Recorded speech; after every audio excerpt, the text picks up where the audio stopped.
¡Ay, empújenle! Muchachos, necesito que se queden a terminar la sala. Hola amigos de Oculus, estamos en una transmisión especial porque tenemos al director de mano de obra. Tenemos al director de la película ganadora del Ariel a Mejor Ópera Prima y a Mejor Actor. Y él es David Sonana, el cual es un director que con su primer trabajo logró una muy buena historia, una muy buena película y también sacar una muy buena actuación de parte de Luis Alberti, que ganó como mejor actor, mejor actuación masculina. Entonces me acompaña y está conmigo para esta entrevista un compañero amigo de Oculus también, de Casa Negra, pero que ahora está conmigo en esta entrevista, y es Ramsés. ¿Cómo estás, amigo? Muy bien, Luis, ¿qué tal? ¿Cómo están? David, muchísimas gracias, un placer estar acá para platicar un ratito.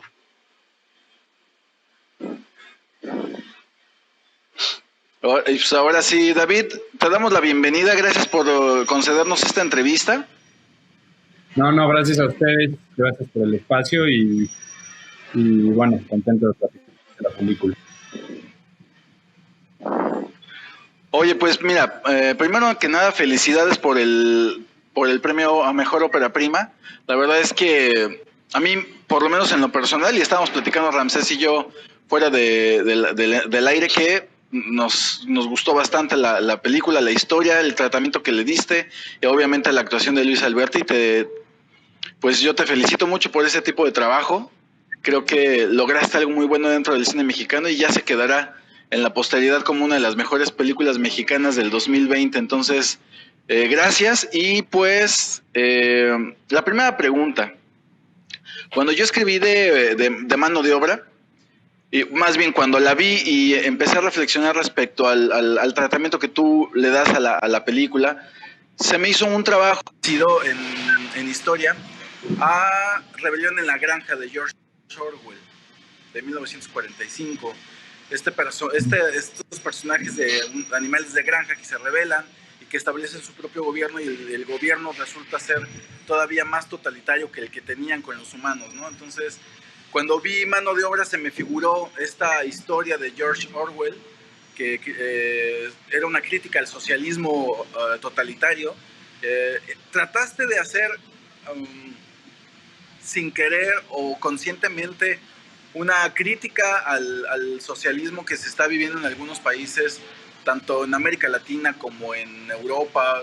¿Trataste de hacer alguna crítica o qué trataste de hacer con Mano de Obra, David?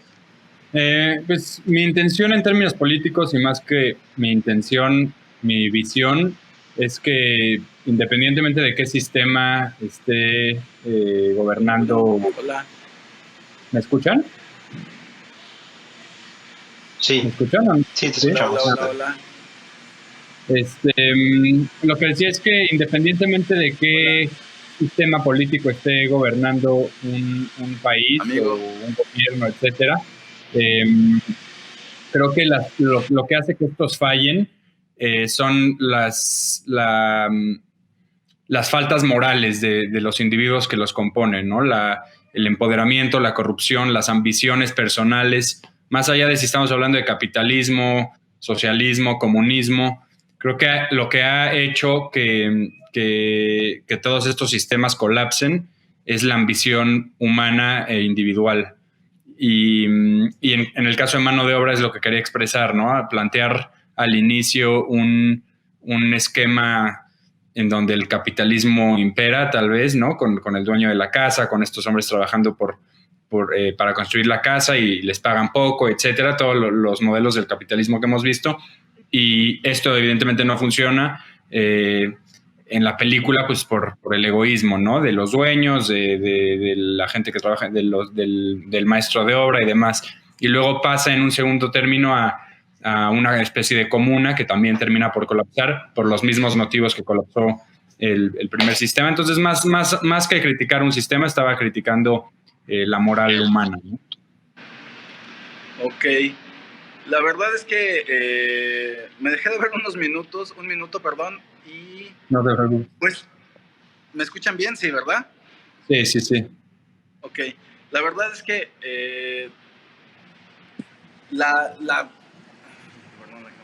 cuando la estaba viendo, Perdón. Ándale. Perdón, es que me estoy cuadrando aquí, perdón. Sí, cuando estaba viendo la película realmente se me hizo como este trabajo de La Granja de George Orwell.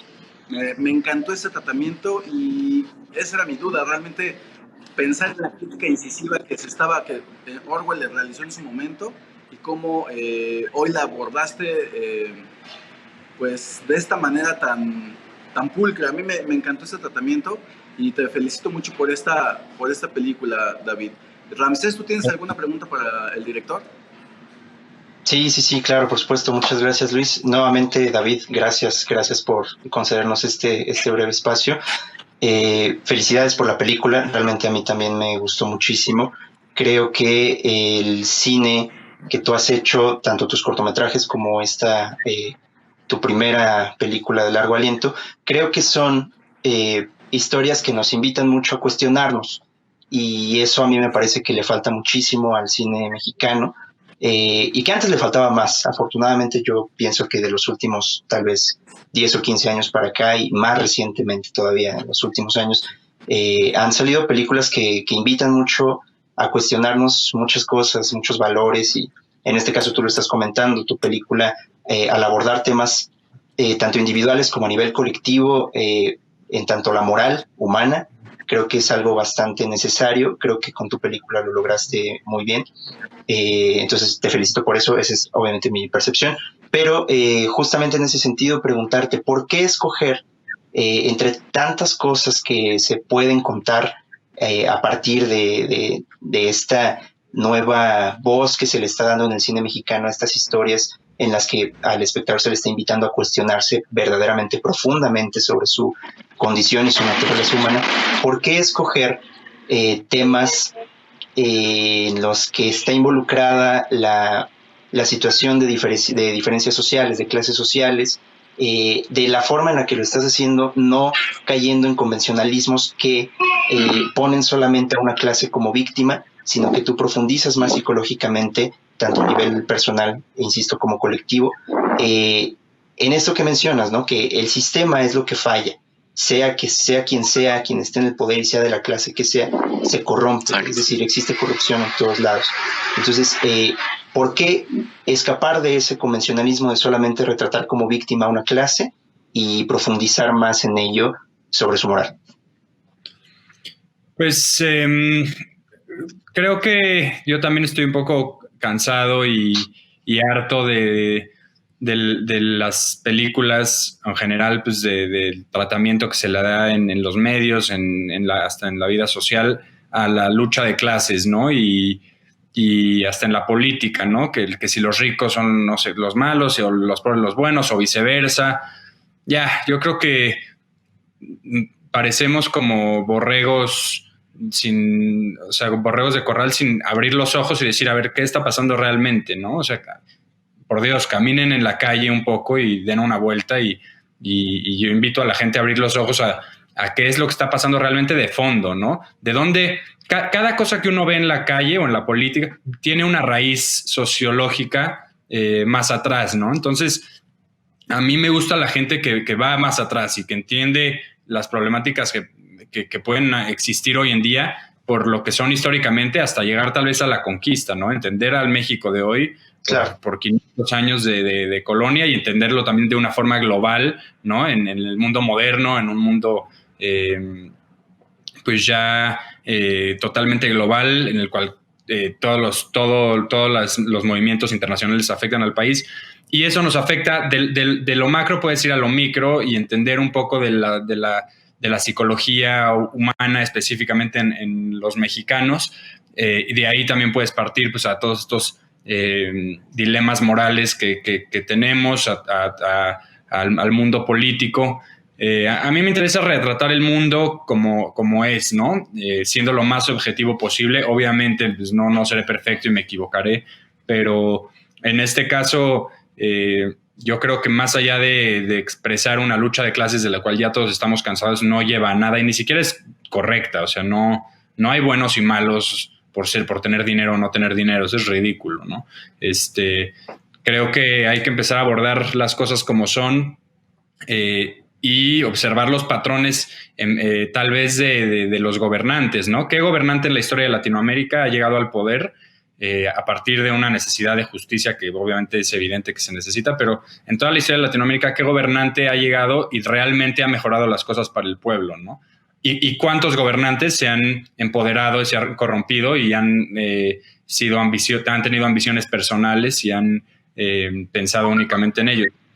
No digo que no haya ni uno que lo haya hecho bien, pero sin duda 90% o más que hacen eso. Entonces, ¿por qué creer que va a llegar un nuevo gobernante y nos va a dar las respuestas, ¿no? Esos son los patrones que siento que la gente no está viendo, está concentrando en la lucha de clases, que para mí no hace ningún sentido. Y el comentario que haces respecto a esto de que no estás haciendo un juicio a las formas de gobernar o también a las formas en que la sociedad está tomando ese gobierno, el que sea socialista, sea democrático, sea lo que sea. Me parece interesante porque hemos visto, y creo que es una tendencia dentro de la cinematografía internacional, no solamente con México, sino lo vimos mucho con Parásitos de Jon Bong-joon, que también hace una ligera crítica a ese tipo de... hace un abordaje respecto a cómo sería que una clase social inferior tomara esta sustitución, porque está viendo un fenómeno no solamente social en países, de países que son en vías de desarrollo a países que son ya desarrollados. Está viendo una sustitución demográfica que está creando o está trayendo a la vida otra vez la xenofobia, que está trayendo el racismo. Son temas que se estaban diluyendo, y este problema de sustitución demográfica, donde países subdesarrollados están encontrando mejores oportunidades en países como Estados Unidos, en países como Canadá, en el caso de África está encontrando oportunidades en Alemania, está encontrando oportunidades en Francia. Esta sustitución demográfica está causando lo que tú retratas perfectamente en tu película, que estos países toman un lugar que de alguna manera no les pertenece, de alguna manera, y lo pongo entre comillas, porque creo que no debería de haber fronteras para este tipo de casos, pero está viendo, el problema está, y lo abordaste de manera muy inteligente, de manera muy local, que se puede trasladar a lo global, y eso es lo que me gustó mucho, Ramsés. Entonces quiero saber también, este era un comentario para complementar toda la información que hemos estado abordando, pero la película, el único actor profesional es Luis Alberti. ¿Cómo trabajar con todos los demás que no son actores? ¿Cómo funcionó Alberti con este trabajo? ¿Cómo lo dirigiste? Pues relacionándolo un poco con el tema que estábamos hablando antes, la necesidad de ser objetivos al contar la historia, de retratar el mundo como realmente es, desde lo micro, ¿no? Desde un mundo contenido. Okay. Se tomó la decisión de pues contar con albañiles reales por lo complejas que son las dinámicas dentro del mundo de la construcción, ¿no? Más allá del lenguaje político que maneja la película, el contexto en donde pasa la historia pues es el mundo de una construcción, ¿no? Que se pudieron haber escogido pues 1000 industrias en donde los contrastes son fuertes, ¿no? Entre riqueza y pobreza. El mundo de la albañilería no es el único, pero el mundo de la albañilería tiene la particularidad de que construyes algo con tus manos a lo cual no vas a tener acceso, ¿no? Entonces, primero que nada, por eso escogí este mundo para contextualizar esta rebelión en la granja moderna, digamos, ¿no? Y una vez que escojo que este mundo es el correcto, pues obviamente tengo que hacer mucha investigación, pasar mucho tiempo en construcciones para entender las dinámicas, para entender todo, ¿no? La manera de moverse, la manera de hablar, la manera de bromear, de todo lo que existe en este mundo que, pues, como la mayoría de los mexicanos que no hemos trabajado en la construcción, solo conocemos de superficie. Y ahí, en las construcciones que estaba escribiendo, es cuando me di cuenta de lo complejo que iba a ser recrear ese mundo y ese contexto con actores solamente, ¿no? Y creí que iba a ser mucho más fácil, y sí lo fue, lograr que albañiles se sientan cómodos frente a una cámara, ¿no? Que puedan ser ellos mismos, que le puedan aportar esta chispa y este realismo a la película. Y bueno, nos fuimos por ese camino, incluimos también a Luis Alberti, un actor profesional con mucha experiencia, pues para balancear también las escenas, ¿no? Él con toda la experiencia de ritmo que tiene, de tempo, de todo, Sí. ayudaba mucho con los actores no profesionales, y los actores no profesionales, los albañiles, ayudaban mucho en el realismo, entonces se hacía un balance perfecto. Exacto, sí. No, pues lo hiciste muy bien. Yo, por mi parte, ahorita, para cerrar, que cierre Ramsés con una pregunta final. No me salgo de cuadro, pero te quiero felicitar. Reitero mi agradecimiento por esta película de Mano de Obra, que ahorita que estoy aquí en Tijuana, está aquí en Plaza Río. Entonces, a ver si la voy a volver a ver ahorita que terminemos la entrevista, porque creo que es muy importante que la gente veamos este tipo de cine y que le vaya bien. O sea, creo que es un discurso que el pueblo mexicano necesita tener con su con su cine mexicano, y que este tipo de películas ayudan a reforzar ese discurso que necesitamos tener todos los días, y recordarnos que estos temas que son tan importantes como el de Mano de Obra. Y gracias, David. Te dejo la última pregunta, Ramsés, si tú quieres cerrar la entrevista. Ok, sí. Bueno, pues ya en cuanto a, no sé, a nivel discurso, a nivel de las intenciones que tenías, David, creo que muchas cosas ya quedaron por ahí aclaradas. A mí, bueno, yo tengo nada más unas cuantas dudas. Ojalá tuviéramos un poquito más de tiempo, pero bueno, me gustaría hablar sobre el estilo que tú decides utilizar en cuanto al lenguaje cinematográfico. Me llama mucho la atención que, bueno, me remito también a tus 3 cortometrajes.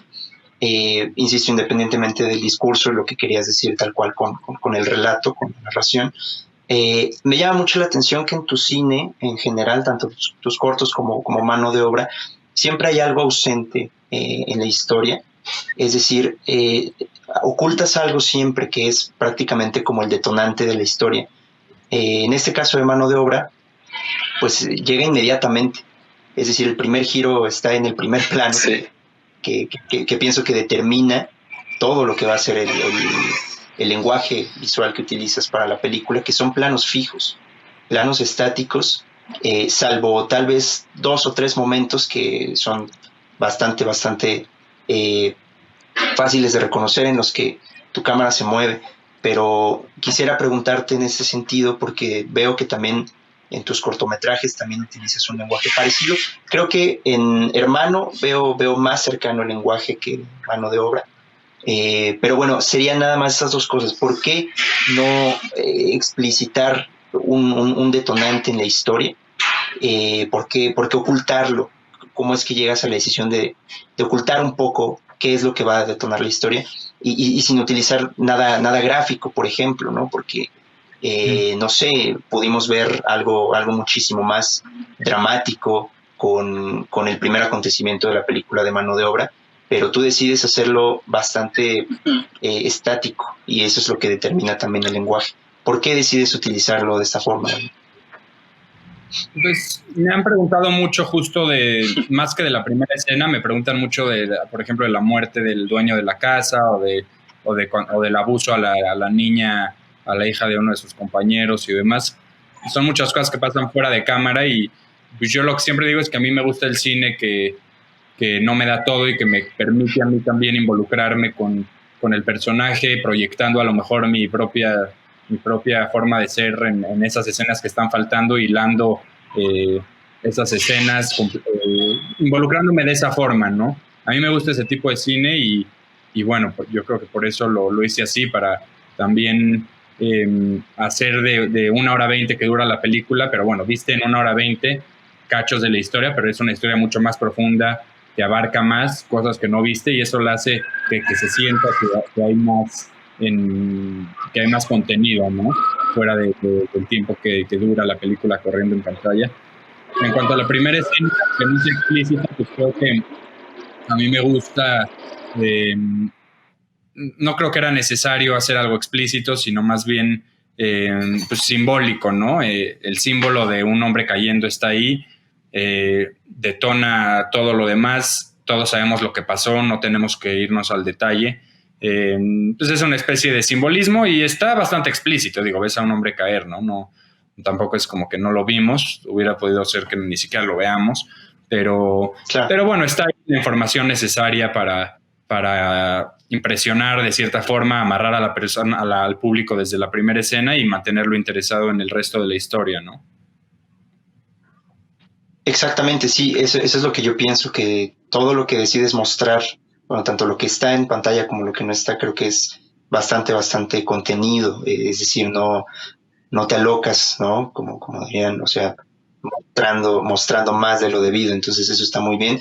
Yo muchas veces trato de escapar de etiquetas de cine autoral o tal, pero creo que bueno, esto puede entrar en un poco en esta definición, justo por lo que nos estás comentando, ¿no? Porque es un poco mostrar, hacer el cine que a ti te gusta, es decir, hacer el cine que a ti te gustaría ver, ¿no? Y aparte, pues hablar un poco también de ti, de tus propias decisiones y de tu propio pensamiento, plasmarlo tal cual, hacer un cine personal. Entonces, pues nada, muchísimas gracias, David, muchas felicidades por la película, por el reconocimiento, tanto en los Arieles como en todos los demás festivales en los que ha estado. Yo pienso que los premios y el reconocimiento pues son ventanas para que se pueda ver más la obra y que más audiencias puedan disfrutarlo y sobre todo pues conectar con ella y cuestionarse todas las cosas que tú te propusiste que nos cuestionáramos, que en mi caso pues funcionó, me parece que en el de Luis también, y ojalá que llegue a muchísima más gente aquí en México, sobre todo aquí en México y desde luego que en todo el mundo.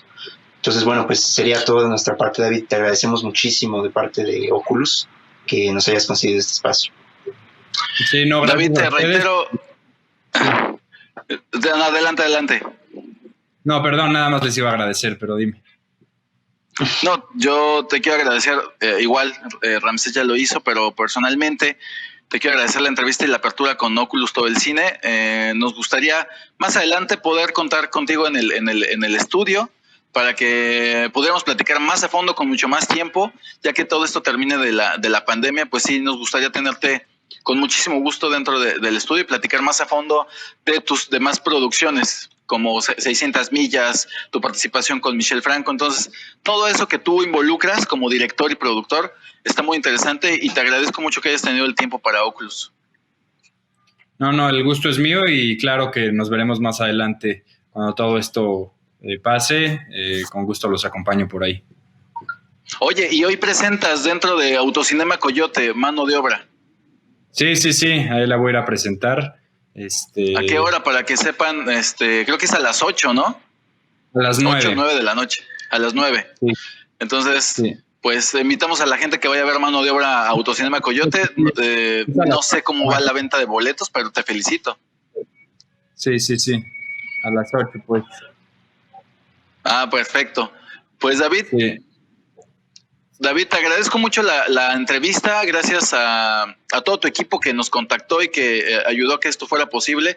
Te mando un abrazo virtual y que esperamos verte pronto en el estudio. Muchas felicidades con esta película, todos los premios, y te mandamos un abrazo. Gracias, un abrazo igual. Nos vemos. Cuídate. Gracias, David. Éxito. Cuídate. Pues, ¿cómo ves, Ramsés? Estuvo bien, ¿no? Bien, yo creo que bien. ¿Qué dice el señor productor? Pues la verdad es que a mí me gustó mucho la película, me gustó, creo que lo que comentaste tú, Ramsés, respecto a este discurso cinematográfico de David respecto a lo que se dice y lo que no, lo que se involucra dentro de la propia visibilidad de la película, tiene mucho que ver también con el discurso cinematográfico que tiene el espectador con el propio personaje de Luis Alberti. Creo que es muy interesante todo lo que tampoco se dice, que también es muy agresivo, es muy... de alguna forma está gritando de una manera distinta, tal vez no visualmente, sino tal vez en la subtextualidad está arraigado. Entonces creo que lo que comentaste y lo que resaltaste estuvo muy interesante. Me gustó mucho. Sí, no, qué buena onda que también pudiste como identificarte con eso que comentaba, porque, no sé, en alguna forma, digo, y no porque trabajen de repente juntos o en la misma productora o sean amigos, pero veo muy cercano su cine al de Michel Franco, al menos Exacto. En lo que ha venido haciendo Michel Franco hasta ahora. No he tenido la oportunidad, creo que nadie aquí en México hemos tenido la oportunidad de ver su nueva película, que ya también la esperamos pues con mucha curiosidad. pero Que va al con, menos que va en con ese el sentido corte, ¿eh? Va con el estilo. Exacto, sí, porque pues me parece por ahí que son temas de actualidad, son muchas posturas por ahí, tanto implícitas como explícitas, pero posturas políticas bastante marcadas en ese sentido, ¿no?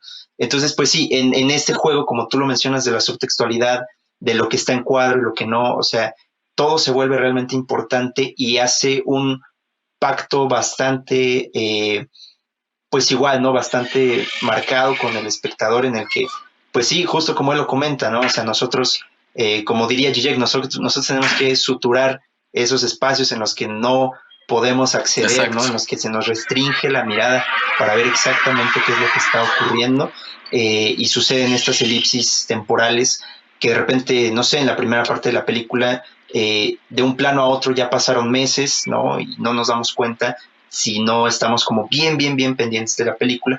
Entonces, igual eso es bueno, eso invita mucho al espectador a participar, ¿no? El hecho de que nosotros tengamos que ir como rellenando un poco ahí las piezas que faltan, me parece excepcional porque es bastante común ver que nos entreguen así como toda la información y nosotros no tengamos como presencia en el juego, ¿no? Entonces se agradece bastante. Sí, todo lo que comentaste también, ese mundo de la subtextualidad dentro del cine a mí también me encanta y yo creo que David por eso lo hace. Yo creo que también por eso también él se identifica mucho y trabaja mucho con Michel Franco y bueno, me sorprende ver a Darío Yazbek Bernal, que ya después tendremos oportunidad de platicarlo, ojalá con él, porque sentía que iba por otro lado este actor, pero me impresiona que esté interesado en este tipo de lenguaje, esté interesado en este tipo de narrativas.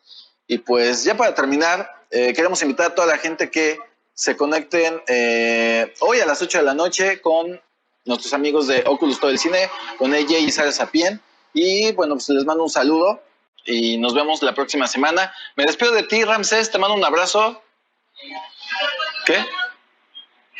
Perdón, no escuché. Sí, bien, yo también escuché por ahí al productor, pero bueno, muchísimas gracias, Luis. Igual te mando un abrazo. Qué buena onda que pudimos estar juntos en esta ocasión. Ojalá no sea la última y pues nos estamos viendo. Conéctense para ver a nuestros compañeros y compañeras de Oculus. Muchas gracias. Gracias a ti, Ramsés. Nos vemos pronto entonces. Claro que sí, mano. Un abrazo. Cuídate. Hasta luego, amigos de Oculus. Nos vemos al rato.